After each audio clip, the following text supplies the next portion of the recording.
মুসলমান ইমানদারের যুবক, আমি তোমাদের পায়ে হাত রেখে বলি রে বাবা, আমি এখানে আপনাদের সন্তানের মতো। ও বাবা, আমার বয়ান শোনার জন্য অনেকে অনেক দূর থেকে এসেছেন বা অনেকে এই এলাকার। বাবা, আপনার কি মন চায় না আপনার একটা সন্তানকে মাদ্রাসায় ভর্তি করবেন? না হইলে আপনার সন্তান না হোক নাতিরে ভর্তি করে দেন। বাবা, অত্যন্ত এই জিনিসটা আশা করেন, আপনার সন্তান যদি আপনার জানাজা পড়ায়, আল্লাহ তাআলা এই নেক সন্তানের উসিলায় হয়তো আমার মাওলা আপনাকে ক্ষমা করে দিবে। এবার আল্লাহ তাআলাকে বলবে, ও আমার মালিক, ও আল্লাহ, এই বান্দার কপাল সামনে, মাথা সামনের দিকে ঝোঁক, তার হাতটা পিছন দিকে, মাওলা আমল নামাটা কিভাবে পড়বে? আল্লাহ তাআলা ফেরেশতা করে ডাক দিয়া বলবে, রে ফেরেশতারা, এই নাফরমানের গাঁটটাকে মুসুর দিয়া পিছনে ভাঙ্গিয়া দাও। এই বান্দার আমল নামা বান্দা এবার পড়ো। আল্লাহ তাআলা কোরআনের মধ্যে বলেন, ইকরা কিতাবাকা, ইকরা কিতাবাকা কাফা বিনাফসিকা ইয়াওমা আলাইকা হাসিবা, ইকরা কিতাবাকা কাফা বিনাফসিকা ইয়াওমা আলাইকা হাসিবা। ওই বান্দা পড়ো পড়ো, দুনিয়াতে কি কার গিবত গাইছো, কার শিকায়ত গেছো, কার কি অন্যায় করেছো, কার মাল লুট করিয়ে খাইছো, বান্দা কোথায় চার দোকানে বসিয়ে টিভি চাইছো, গুনার কাজ করেছো। বান্দা, এবার তোমার নিজের আমল নামা নিজে পড়িয়া দেখো। বাবা, ওই সময় তোমার আমার সামনে যখন আমল নামা কোনো উপায় থাকবে না। মোমেন जो फिदा नक्शे काफे पाए नबी हो,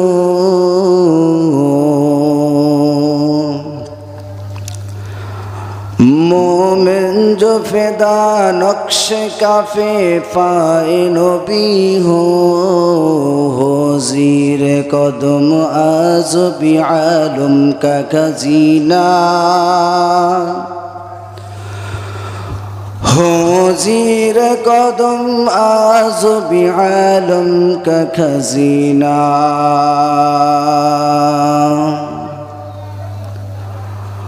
गर सुन्नत नबवी की करे पैरवी उम्मत, गर सुन्नत नबवी की करे पैरवी उम्मत, तो पास निकल जाएगा फिर इसका सफीना, तूफान से निकल जाएगा फिर इसका सफीना। आशिक हूँ बिरादर शहंशाह दो आलम, आशिक हूँ बिरादर शहंशाह दो आलम, मिश्कों से जियादा मुबारक जिसका पसीना, मिश्कों से जियादा मुबारक जिसका पसीना। कर दिल में तरफ हो मेरे आका का जियारत,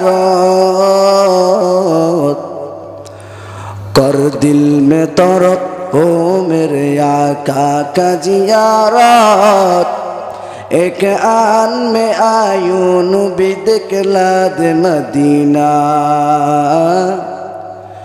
एक आन में आयून भी दिखला दे मदीना। ला इलाहा इल्लल्लाह, ला इलाहा इल्लल्लाह, ज़ोर ला इलाहा इल्लल्लाह, ला इलाहा इल्लल्लाह, ला इलाहा ইল্লাল্লাহ লা ইলাহা ইল্লাল্লাহ লা ইলাহা ইল্লাল্লাহ লা ইলাহা ইল্লাল্লাহ মুহাম্মাদুর রাসূলুল্লাহ। সকলেই পড়ুন সাল্লাল্লাহু আলাইহি ওয়াসাল্লাম। আলহামদুলিল্লাহ। দক্ষিণ শিবপুর ৫ নং ওয়ার্ড আফসার উদ্দিন ফরাজি বাড়ি জামে মসজিদের উদ্যোগে 2 দিন ব্যাপী পঞ্চমতম এক বিশাল তাফসিরুল কোরআন মাহফিলের আয়োজন করা হইয়াছে। উক্ত মাহফিলের উপস্থিত রয়েছেন সম্মানিত সভাপতি, প্রধান অতিথি, বিশেষ অতিথি, দূর দূরান্ত থেকে আগত আল্লাহ পাকের আশিকিন, জাকিরিন, শাকিরিন, মুহিব্বিন, মুরব্বিয়ানে আযম, আমার সমবয়সী যুবক, স্নেহের ছোট ভাই, দূর দূরান্ত থেকে কিছু মা বোন রয়েছেন, পর্দানিশী আমার মা ও বোনেরা অনেক দূর থেকে বয়ান শুনতে এসেছেন। তো আল্লাহ পাক রব্বুল আলামিনের দরবারে সর্বপ্রথম শুকর, বিশ্বনবী মানবতার মুক্তির দূত মুহাম্মদুর রাসূলুল্লাহ সাল্লাল্লাহু আলাইহি ওয়াসাল্লাম, আখিরি নবী, শ্রেষ্ঠ নবী, দো জাহানের বাদশার উপর সর্বপ্রথম দুরূদ ও সালাম সাইয়্যিদুল মুরসালিন রাহমাতুল লিল আলামিনের উপর। আল্লাহ পাক রব্বুল আলামিনের বিশেষ মেহমান এখানে উপস্থিত হয়েছেন। আশিকিন, জাকিরিন, শাকিরিন, মুহিব্বিন, মুরব্বিয়ানে আযম, কলিজার টুকরা আমার সমবয়সী যুবক ভাইয়েরা, সকলেই অন্তরের অন্তরস্থল থেকে জবানকে উঁচু করে দিল থেকে চিৎকার মেরে বলি আলহামদুলিল্লাহ। আরো জোরে বলি আলহামদুলিল্লাহ। ফল গাছের কথা বলে দিব নাকি? কইয়া রাসূলুল্লাহ ওইটা আপনি বলে দেন। আল্লাহর পয়গম্বর বললেন, যে ব্যক্তি দুনিয়ার বুকে একবার সুবহানাল্লাহ বলবে তার জন্য জান্নাতের মধ্যে একটি ফল গাছ তৈরি হয়ে যাবে। সুবহানাল্লাহর মান মর্যাদা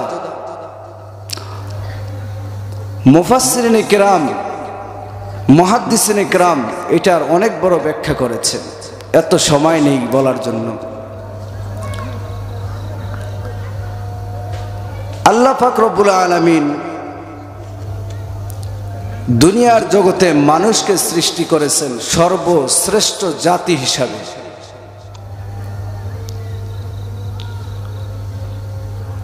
অন্যান্য যে সমস্ত মাখলুকগুলো আল্লাহ তাআলা সৃষ্টি করেছেন ওই মাখলুকগুলো আমাদের মতো এত দামি নয়। মানুষের মধ্যে আল্লাহ তাআলা যেই মেধা, বুঝ, শক্তি দিয়েছেন, এই মেধা, বুঝ, শক্তি এটা অন্য কোনো প্রাণীর মধ্যে আল্লাহ তাআলা দান করে নাই। মানুষকে কেন এটা দান করা হয়েছে? মানুষ হালাল হারাম চিনে বুঝে বক্ষণ করবে। হালাল হারাম চিনে বুঝে বক্ষণ করলে তার কি হবে? সে তার শরীরটা পবিত্র থাকবে আর তার ঠিকানা হবে সোজা জান্নাত।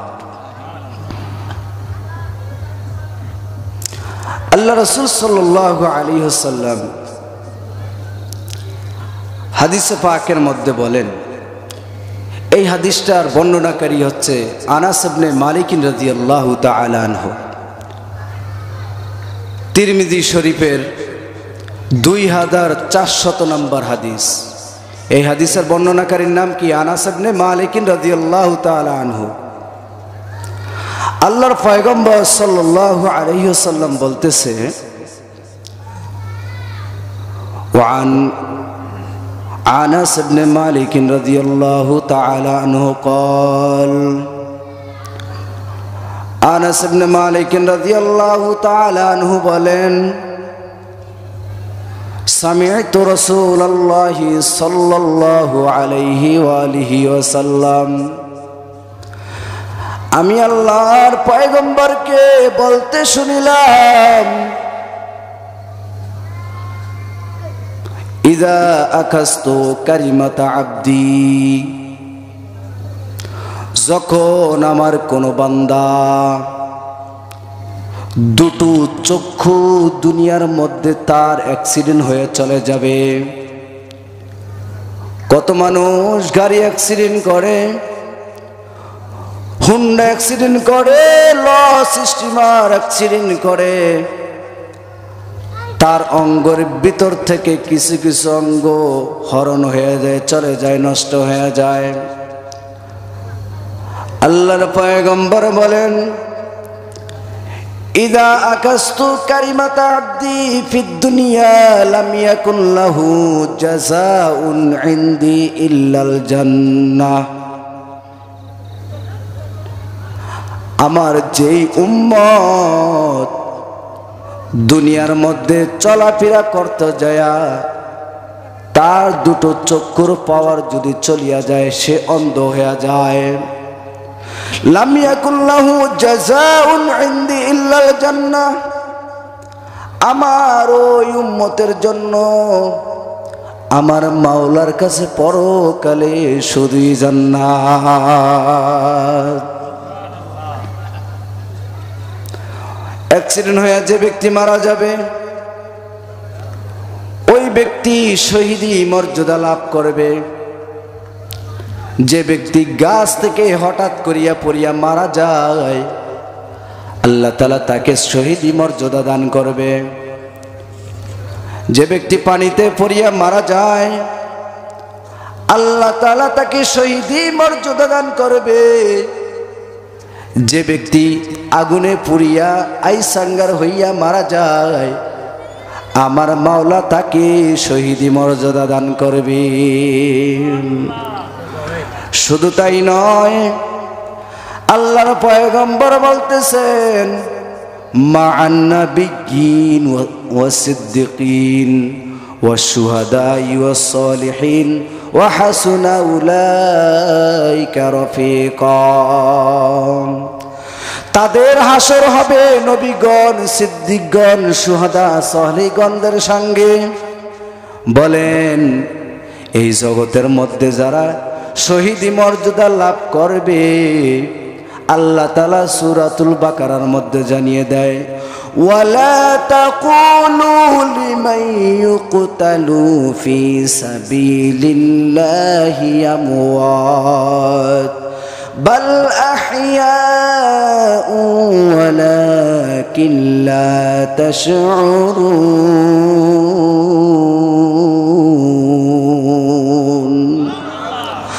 আমার আল্লাহ তাআলা বলতেছেন এই দুনিয়ার মধ্যে যারা আমার পথে জীবন দিয়ে শহীদ হয়ে যাবে ও আমার বান্দারা তাদেরকে তোমরা কশিন কালো মৃত বলিয়া ঘোষণা দিবা না, বরং আল্লাহ কি বলিয়া ঘোষণা দিব? আল্লাহ বলতেছে বাল আহইয়াউ ওয়ালাকিন লা তাশউরুন। বরং তাদেরকে তোমরা জীবিত বলে জীবিত। আল্লাহ বলতেছে আমি তাদেরকে কিয়ামতের ময়দানে ওরা যেই অবস্থায় মারা গিয়েছে ওই অবস্থায় আমি মাওলা তাদেরকে হাসরের ময়দানে উঠাবো। হাসরের ময়দানে তাদেরকে উঠাবেন যারা অস্ত্রের আঘাতে শহীদ হয়ে গিয়েছে। আল্লাহ তাআলা তাদেরকে কিয়ামতের ময়দানে রক্ত মাখা শরীর নিয়ে দাঁড় করাবে। একটা হাদিস মনে পড়িয়া গেল, ওই হাদিসটা বর্ণনা করতে যায় রাবি মোট 4 বার বেহুশ হয়ে গেছে, তার হুঁশ ফিরে আসে না। কেমন ওই হাদিসটা? ওই হাদিসটা হলো এমন একটা হাদিস, আল্লাহর পয়গম্বর জানিয়ে দেয়, ও আমার উম্মতের দল, আমি নবীর উম্মত, তোমরা হয়েছো এটা সত্য, তবে স্মরণ রাখিও ওই জাহান্নাম তোমাদের জন্য অপেক্ষা করে। তোমরা শহীদ হইবা তো হইবা, তবে আমি আমার আল্লাহর জন্য তোমরা শহীদ হইও। নামাজ পড়বা তো পড়বা, তবে আল্লাহ তাআলার জন্য পড়িও। রোজা রাখবা তো রাখবা, একমাত্র আল্লাহর জন্য করিও।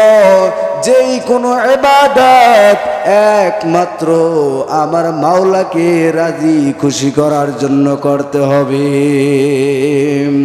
কার রাজি খুশি করার জন্য? আমি নামাজ পড়লে আমার নেতা খুশি হবে, আমি নামাজ পড়লে আমার বাবা খুশি হবে, আমি নামাজ পড়লে আমার মা খুশি হবে, আমার বিবি খুশি হবে, আমার ছেলে সন্তান খুশি হবে। আল্লাহর কসম, আপনাদের কাছে আমি পায়ে হাত রেখে বলিয়া যাই, এরকম যদি একটা কুধারণা মনের মধ্যে আসে, আপনার জিন্দেগির পুরা আমল নষ্ট হয়ে আপনাকে ইলা জাহান্নামা যুমারা। আপনাদেরকে আমাদেরকে এই কুধারণা রাখার কারণে আমার মাওলা দলে দলে দলে দলে জাহান্নামের দিকে নিক্ষেপ করে দিবে। বলেন না নাউজুবিল্লাহ। একমাত্র আমার মাওলা ডাক দিয়ে বলতেছে, ইন্না সালাতি ওয়া নুসুকি ওয়া মাহইয়ায়া ওয়া মামাতি লিল্লাহ ওয়া মামাতি লিল্লাহি রাব্বিল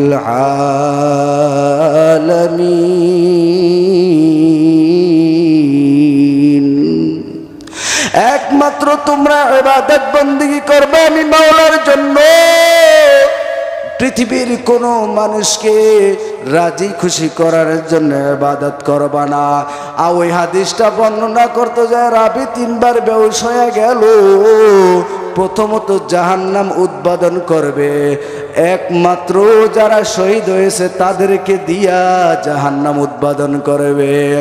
এবার বলতে পারেন, হুজুর তারা শহীদ হইল আল্লাহর রাস্তায়, তারা কেমনে আবার তাদেরকে দিয়ে আল্লাহ জাহান্নাম উদ্বোধন করবে?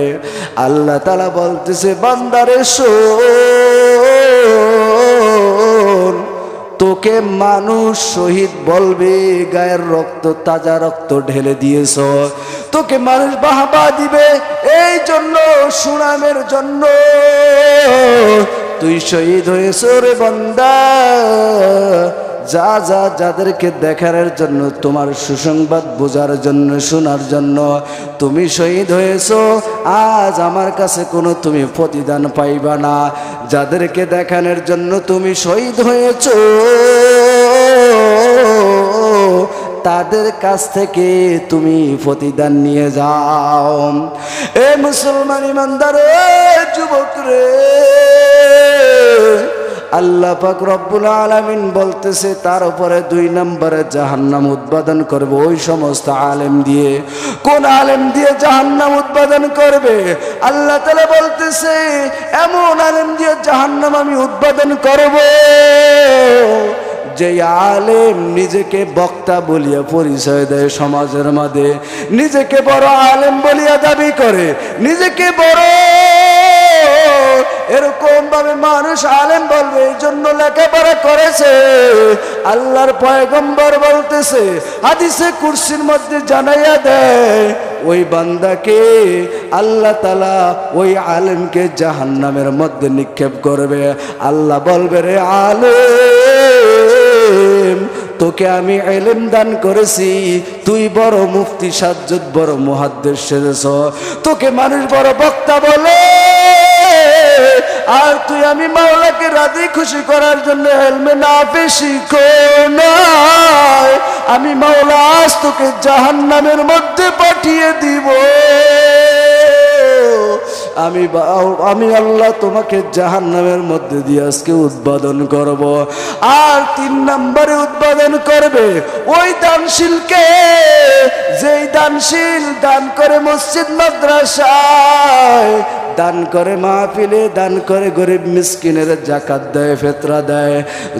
ওই জাকাত ফিতরা দেওয়ার দ্বারা মানুষ তাকে বাহবা দিবে, তাকে বড় দানবীর বলবে। এই জন্য সে জাকাত ফিতরা দেয়, দান সদকা করে। ওই ব্যক্তি যদি 10 তলা মসজিদ তৈরি করিয়া দেয়, আল্লাহর কসম করিয়া বললাম একটা পয়সার নেকিও তার আমল নামায় যাবে না।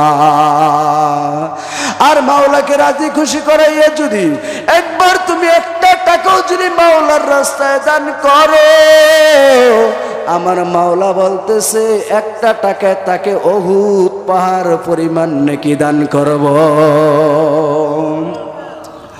ইলমে রায়ে জাজো কর দান বেহিসাব در تمامی حال کن اتباع سنت خیر البشر پیر لازم تابیابی ہے بسار۔ اے মুসলমান নবীর উম্মত, আমরা আলেম হইলাম, দানবীর হইলাম, শহীদ হইলাম, আল্লাহ আমাদেরকে দিয়ে জাহান্নাম কেন উদ্বোধন করবে? আপনারা তো কথাটা ক্লিয়ার বুঝতে পারছেন কিনা বলেন? তাহলে আমরা একমাত্র কার জন্য ইবাদত করব? চিল্লায়ে বলেন, কার জন্য? আরো জোরে বলেন। একমাত্র যত ইবাদত করব আমার মাওলাকে রাজি খুশি করার জন্য করব। এরে বাবা, তোমাদের হাতে পায়ে ধরি আমি বলি রে বাবা, তোমাদের এত ঘরের পাশে মসজিদ, অনেকের ঘরের দরজে মসজিদ, আহারে ফজরের সময় ঘুমিয়ে থাকো, তোমার ফজর গেল, তারপরে তোমার জোহর গেল, এরপরে আসর গেল, মাগরিব গেল, শেষ পর্যন্ত তোমার এশাও চলিয়া গেল। এরে বাবা, তোমাকে আমার মাওলা 60-70 বছর বাঁচিয়ে রাখলো। আমার মাওলার দরবারে কি দৈনিক 5 বার হাজিরা দিতে মন চায় না রে ভাই? ওই জাহান্নামের জন্য তোমরা কি প্রস্তুত হয়ে আসো? আহার, জাহান্নামের আগুন এমন একটা আগুন, ওই আগুনের এমন একটা তাপ, আহার দুনিয়ার আগুন হাতে লাগলে হাত পুড়িয়া যায়, আর জাহান্নামের আগুন এমন একটা তেজের আগুন,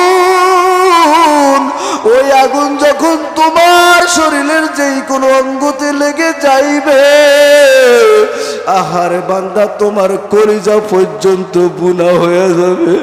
ও বাবা, কেমনে ওই জাহান্নামের আগুন সহ্য করবে বল? তোমরা যদি বলেন হুজুর আমাদের যদি পায়ে ধরেন তারপরে নামাজ ছাড়বো না, আল্লাহর কসম করিয়া বললাম রে বাবা, আমার রুমাল দিয়ে তোমার পাটা আমি মুছাইয়া দিতে রাজি আছি।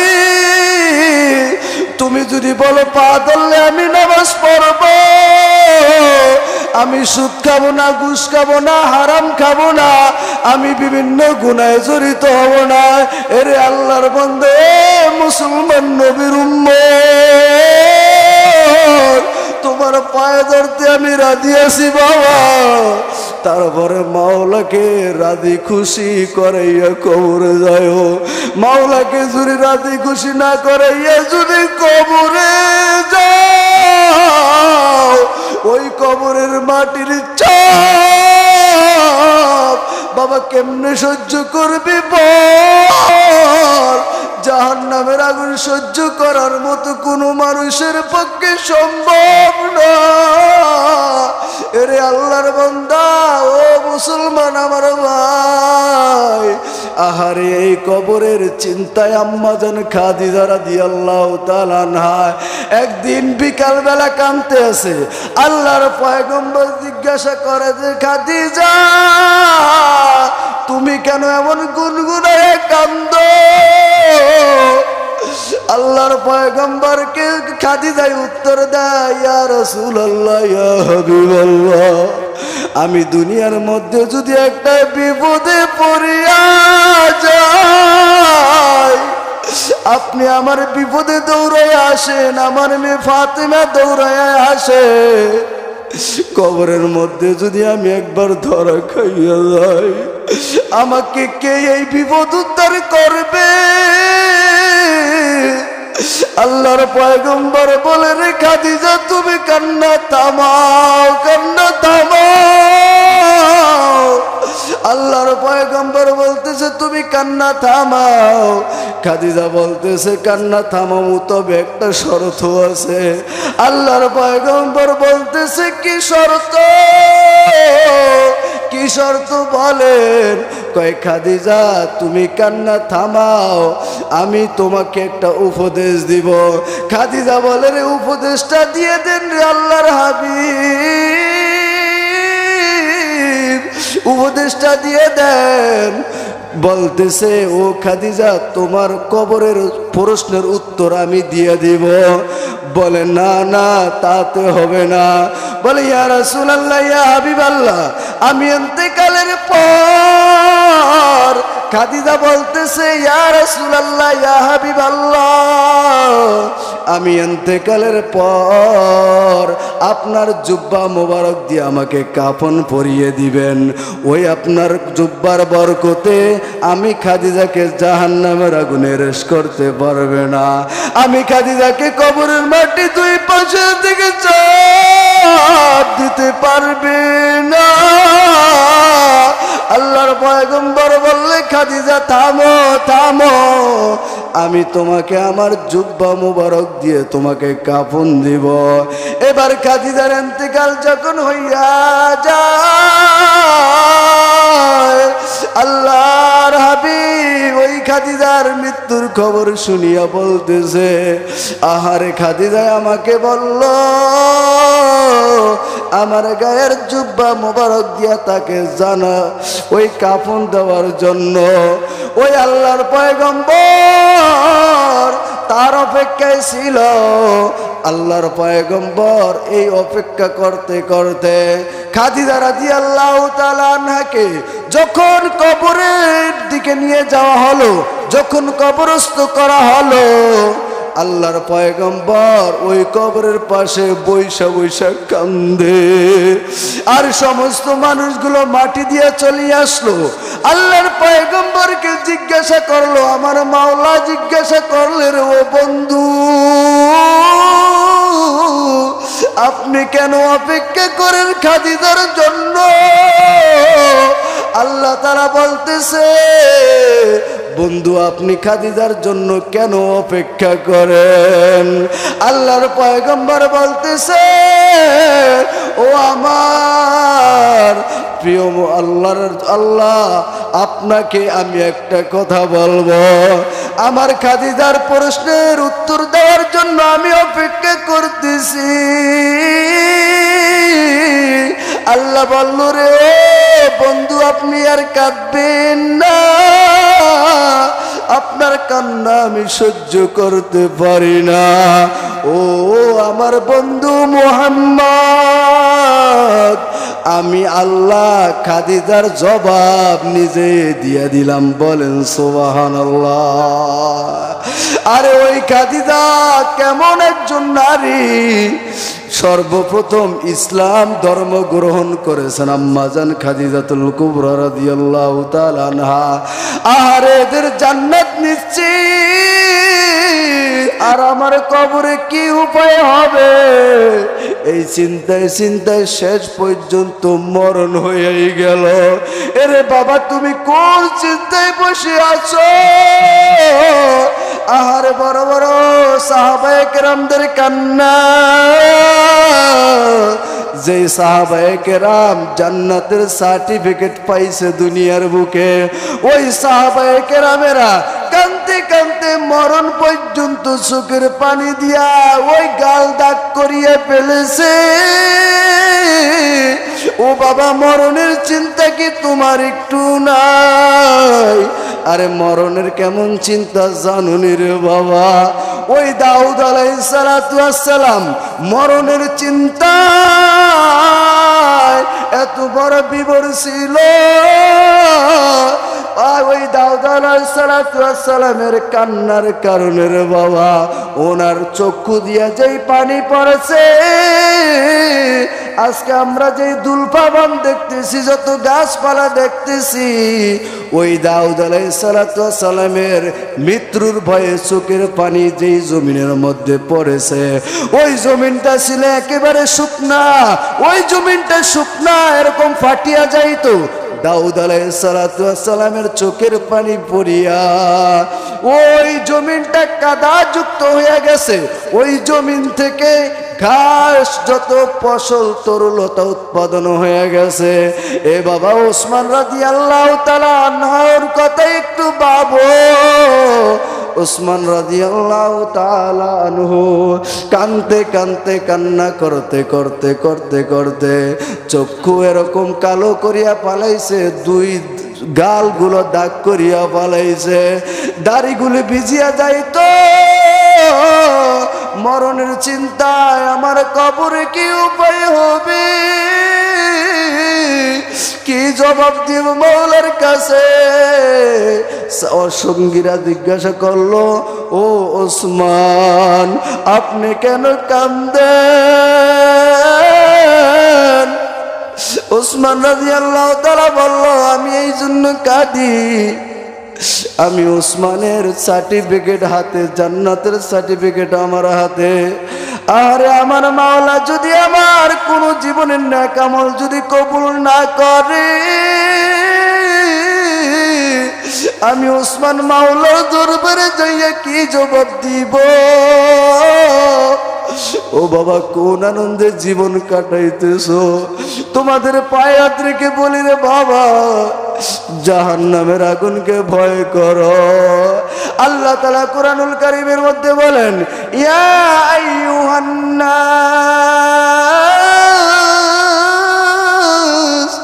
ইত্তাকু রাব্বাকুম।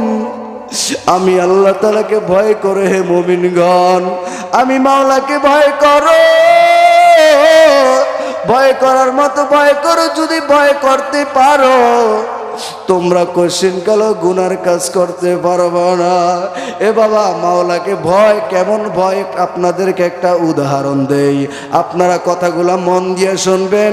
হয়তো এই একটা কথার কারণে আল্লাহ তাআলা আপনার জীবনকে পরিবর্তন করে দিতে পারে। বাবা হেদায়েতের মালিক কোনো নবীও না, কোনো গাউস কুতুব পীর আউলিয়া কেউ হেদায়েতের মালিক না। আমার মাওলা একমাত্র হেদায়েতের মালিক। কার কপালে কোন কথার দ্বারা হেদায়েত লাগিয়ে যায় বাবা বলা যায় না। আহারে আল্লাহকে ভয় করার সাধারণ একটা উদাহরণ আপনাদেরকে দেই।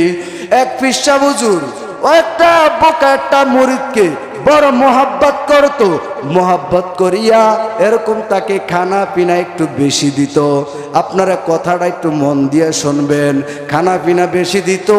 অন্য অন্য মুরিদেরা বলতো, ও পিসা হুজুর এই মুরিদকে আপনি এত বেশি মোহাব্বত করেন, এত বেশি খানা দেন, আমাদের কেমন কেমন জানি লাগে, অথচ যাকে খানা দেন উনি বড় একটা লেবাজোবা একটা মানুষ, সাদাসিধে একটা মানুষ। আল্লাহর ওলি একটা পরীক্ষা নিল, সমস্ত পীরদের পরীক্ষা নিল, সমস্ত মুরিদদের পরীক্ষা নিল।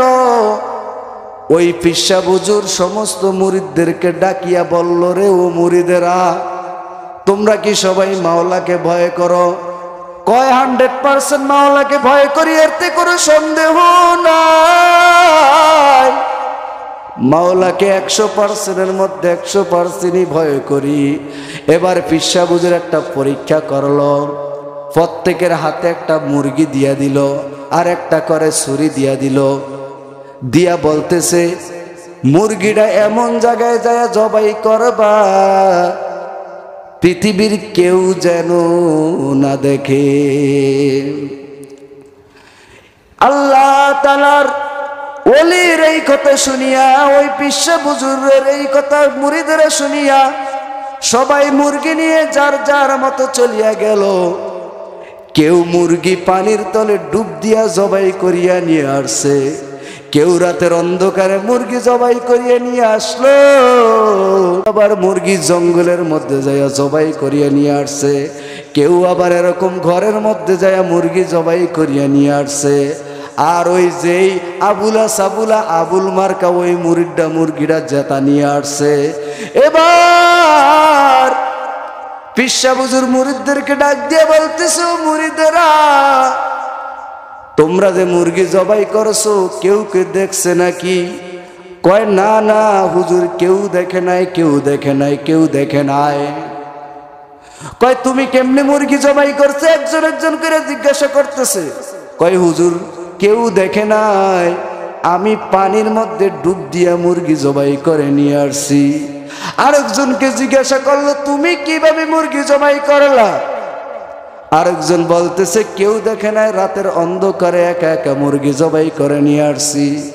আরেকজনকে জিজ্ঞাসা করে কিভাবে মুরগি জবাই করলা? ওই মুরিদ বলতেছে আমি জঙ্গলের মধ্যে যাইয়া একা একা মুরগি জবাই করলাম।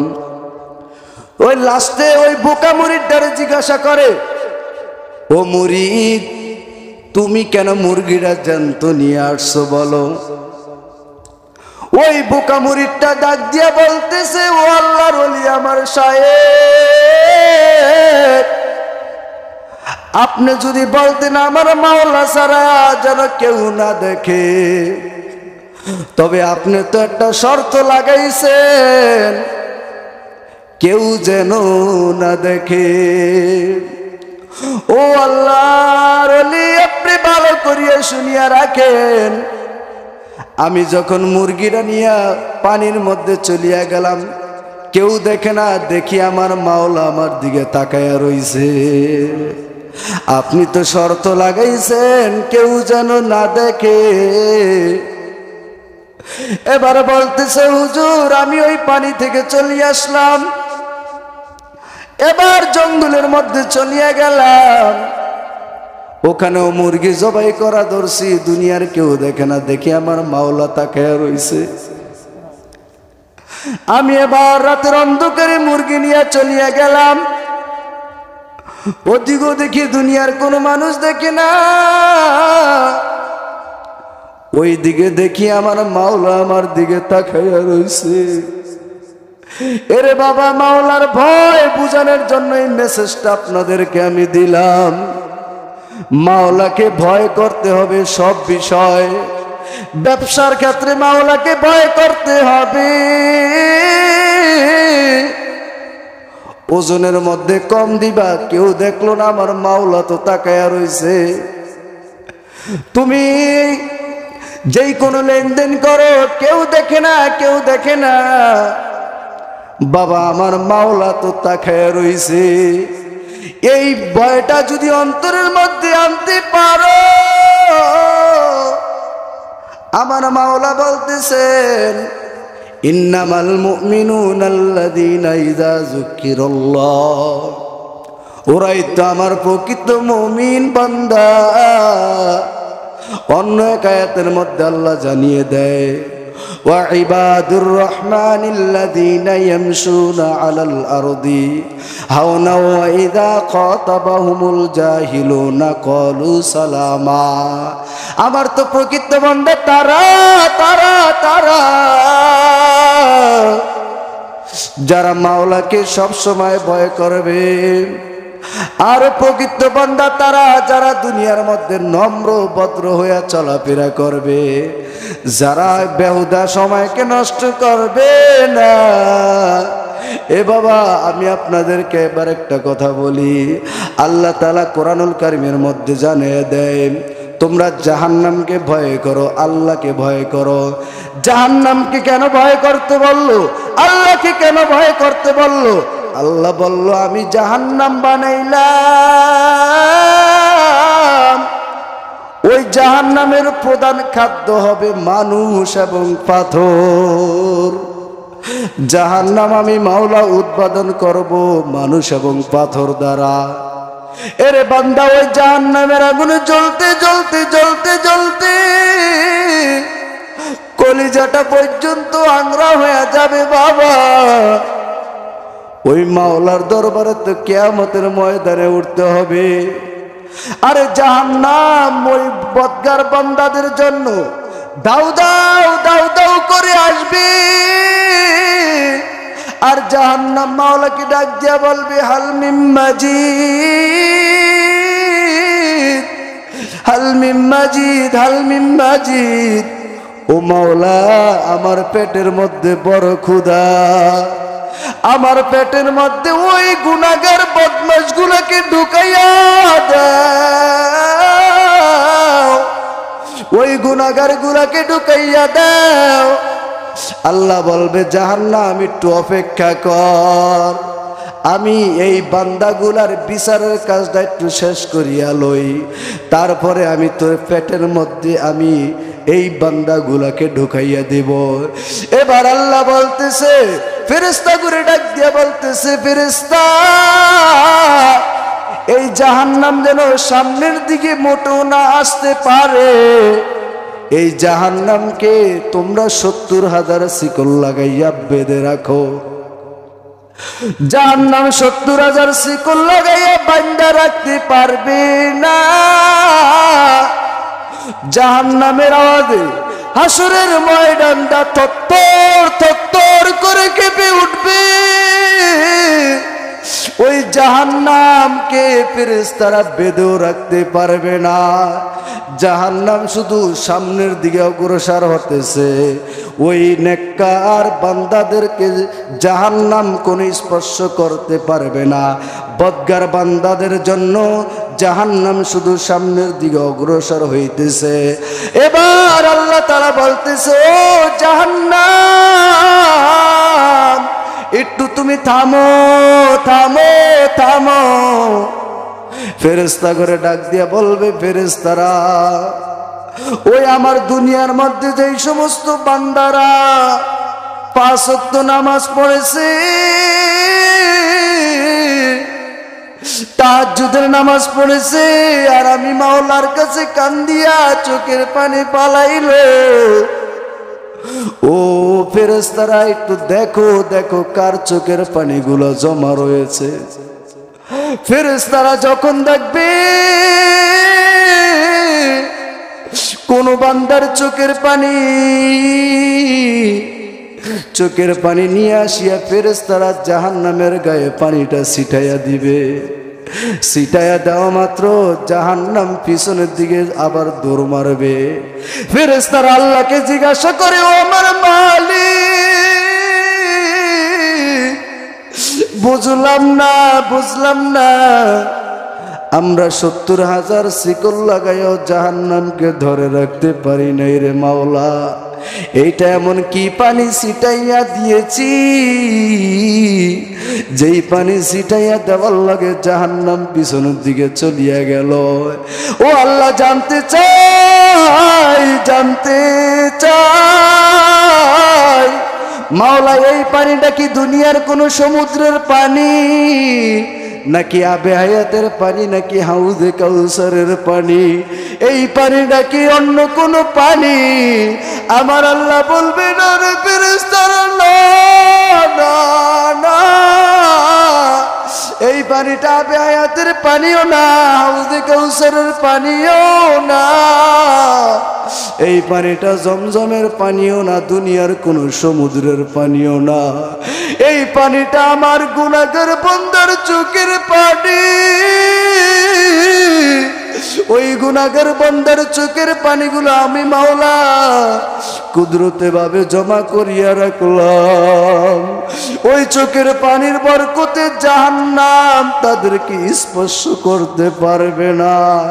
এর মুসলমান ইমানদার যুবক, ও বৃদ্ধ বাবাজিরা, আপনারা কি মনে করেছেন রে বাবা, আপনাদের এই দুনিয়ার মধ্যে আপনারা চিরজীবন থাকবেন? না রে বাবা, না না না, এই দুনিয়ার মধ্যে চিরদিন থাকার জায়গা না।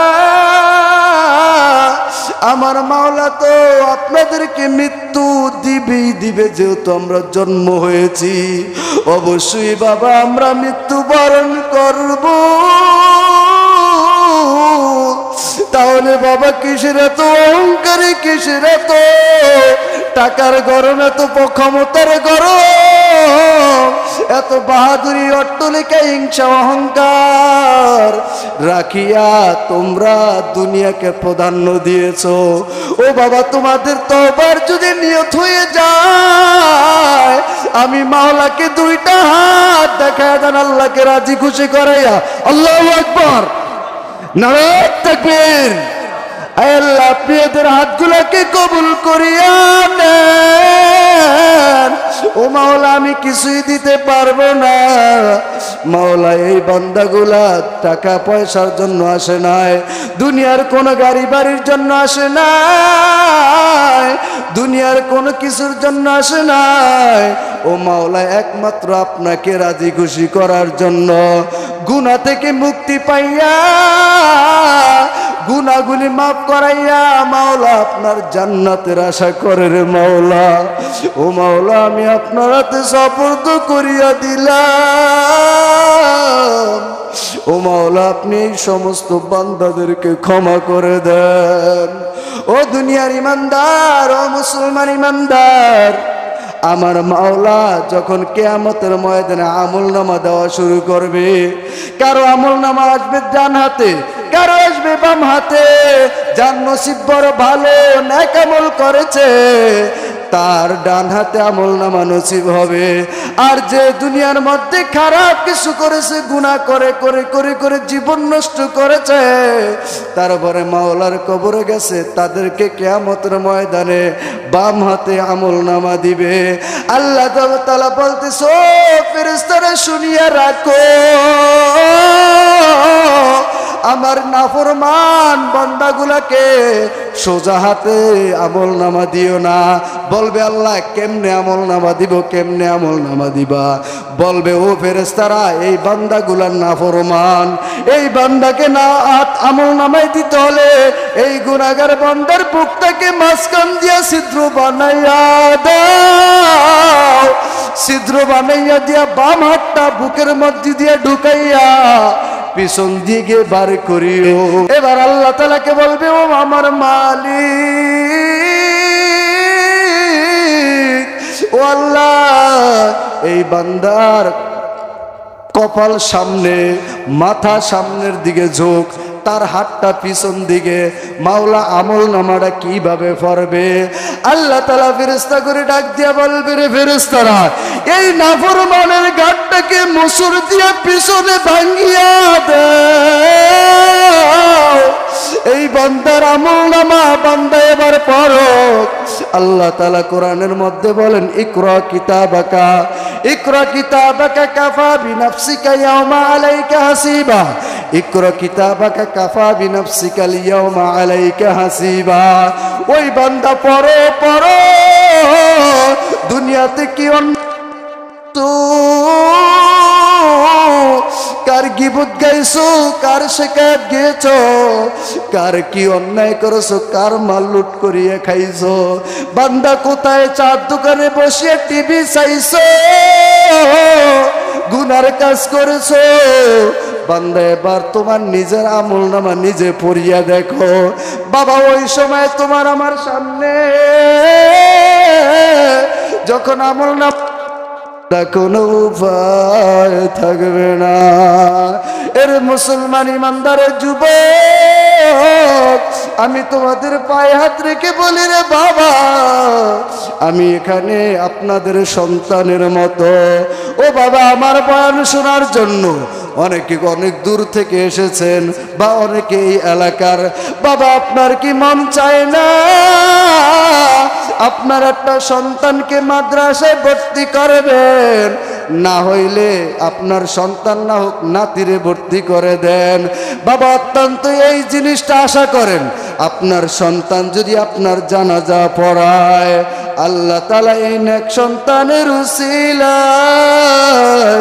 হয়তো আমার মাওলা আপনাকে ক্ষমা করে দিবে। ও বাবা কেমনে দুনিয়ার মধ্যে পদার্পণ করো। আহারে আমার মা বোনেরা, আপনারা একটু লক্ষ্য করিয়া শোনেন। আহারে এক সময় আপনারা স্বামীর ঘরে নতুন বউ হয়ে আসছে, চলে আসবে এই ঘরের দরজা দিয়ে বাইরে হবার মা। ও মা, ওই সময় তোমার ছেলে কাঁদবে মামা করিয়া, তোমার মেয়ে কাঁদবে মামা করিয়া। ও মা, তোমার আত্মীয় স্বজন ওই সময় চিল্লাইবে। ও মা, ওই সময় তুমি আর জবাব দিবা না। ও বাবারে,